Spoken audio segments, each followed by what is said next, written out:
அதுக்கு அடுத்ததாக ஒரு குமாரி அக்னிகுண்டத்திலிருந்து தோன்றினாள். குமாரி சாபி பாஞ்சாலி வேதி மத்யாது சமுத்திதா சுபகா தரிசனீயாங்கி ஸ்வசிதாயதலோச்சனா.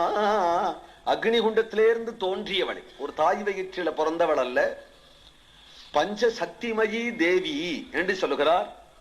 தர்மதேவதையினுடைய சக்தி, வாயு பகவானுடைய சக்தி, இந்திரனுடைய சக்தி, அஸ்வினி குமாரர்களுடைய சக்தி, இந்த 5 சக்தியும் சேர்ந்து ஒரே ரூபத்துல ஸ்திரீ ரூபத்துல தோன்றினாள் என்று.